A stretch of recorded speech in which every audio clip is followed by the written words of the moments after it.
I just finished sanding all of the parts for a small step stool that I'm building for my 2-year-old son so that he can reach the bathroom sink a little bit easier and wash his hands, or more recently, my infrared thermometer.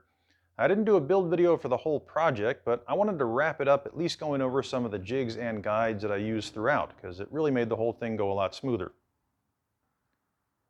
First, let's take a look at the materials I used for the project. The legs are made out of some big thick pieces of red oak. The cross brace is a piece of birch.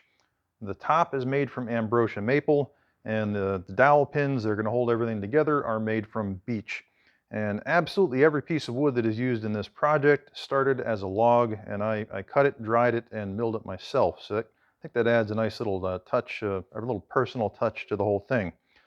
Well, you can see that everything's going together with dowels, and sometimes it can be a little intimidating to do dowel joinery with pieces that have curves or different sizes. And I don't own a doweling jig. I own a jig for making the dowels themselves. I made that jig, but I don't own a jig for aligning and drilling dowels. So usually when I'm using dowels for a project, which I don't do very often, I just make something for that project, and then I throw it out afterwards. So I'll go over that in a minute. First, as far as cutting these pieces of wood, I did that on the router primarily. I made this routing guide right here for the template, and I just lined that up on this piece of wood, marked it with a pencil, rough cut it on the bandsaw, and then I use this flush trim bit. This is a white side. It's got a little bit of an angle on it, so it does more of a shear cut. A really smooth finish when this thing is done, but that just rides along the template there and cuts the wood to the shape of the template. And the reason I only have half of a template here is because that way I could flip it over after cutting the right direction on the grain this way. You wouldn't want to cut that way because it would chip out as it's coming onto the end grain here. I can cut this side and then flip it over and cut the other side, and I end up with two perfectly symmetrical pieces. So after I did the routing and cutting with that, I switched over to this jig, and this is why it's always good to keep around small scraps of plywood, or in this case OSB. This is what I used for marking and routing the curve on the bottom. So once again, I just used that flush trim bit, lined this up on here, and held it in place. At the time, I had some pieces of sandpaper on there just like this, but I pulled those off for one of the final steps. And the sandpaper just kind of helps it from keep it from sliding around. Now, as I was running this through the router, I just had a clamp across the sides here, and because it's the same width, it kept it from shifting, and this kept it flush on the end. So that got me aligned there. And then the next step was to route some curves around the top. And to do that, I just made, again, just some scraps that were lying around and some sandpaper to keep it from shifting. I just made this little edge rounding guide. And once again, with the router bit and the router table, I just followed that curve. I roughed it out on the jigsaw first just to minimize the amount of routing I had to do. I did each one of these to make sure that I was cutting in the correct direction on the grain. Because again, if you're routed and you cut this way, it's going to tear out some of the end grain here. It'll catch it and try to chip pieces off. So I could just keep flipping this around until I got into the right way, so that every time I was making the curve, I was cutting downhill on the grain. It left a much smoother finish. And that's it for the guides. Oh, this one I did this mostly by hand. I just used a piece of paper to mark things out, and then I did the cut on the jigsaw and sanded it on the oscillating spindle sander. But I drilled the holes first. So when this was still a regular rectangle block, that's when I drilled the holes. I didn't try to do it like this because that would have been a lot more complicated, but still very doable. So moving on to the dowels now.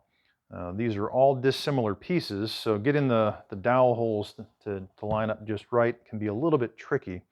And the way that I do this is really very simple. Here's an example of one of my dowel jigs that I made for a project for this one. All I did was use some super glue, and I put this piece of plywood over the board and then use super glue to clamp these little pieces of scrap pine onto the end. And that makes sure that no matter where I put this, these are going to be the same distance from the edge. And it didn't really matter if I went this way or that way, but just as long as you're consistent when you do both sides. Now the way that this works is I use my a 5/8 Forstner bit, just because I have a lot of 5/8 dowels sitting around. So I use the 5/8 Forstner to drill just a little bit into each one, just to put a mark on the wood. I finished the cuts on the drill press because it was a little bit easier, but I started it just here with this jig. So after I got all three of these drilled in here, I got the pieces marked. Then to get the matching pieces on the end, all I had to do was do the same process of gluing on some scrap, but on the other side. And see, this fits right over there perfectly, so I was able to line these up and drill those 3 holes.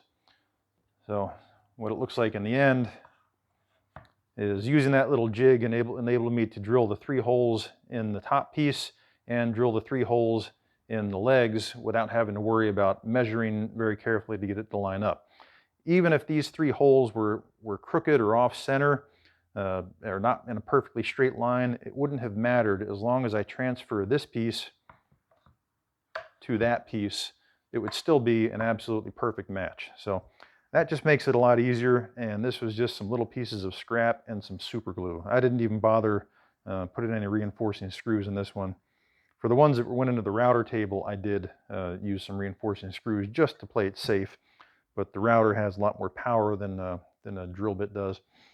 So that got me lined up for the bottom and the top, and then moving on to the rail.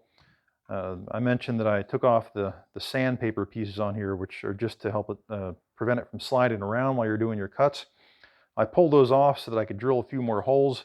I just figured out approximately where I wanted that piece of wood to go, and then I took the same guide that I used in the beginning, put it back on there, drilled a couple of holes. Then I went over into the drill press and finished, just because I wanted them to be perfectly straight. But if you don't have a drill press, you can just as easily do it all by hand. It's a little bit easier with the drill press. And then once I got this done, I measured carefully to the bottom hole. I took a similar approach as with this one, but just a little bit different because I wasn't too concerned about the alignment here. I got these drilled in both of these, so they were identical. And then I marked the bottom hole and did the same thing. I drilled it there, and then I flipped it over and drilled the other side. So I knew that my bottom measurements were exactly the same, and I also knew that my top measurements would line up perfectly when I put that in there. So that's it. These are the jigs that I use. Again, it's really helpful to have small pieces of scrap just for such an occasion. It doesn't even have to be anything nice. Just, here's a piece of OSB. So I guess I'll just put it together real quick to show how it'll look in the end. I'm pretty excited about this. I think this one turned out pretty unique.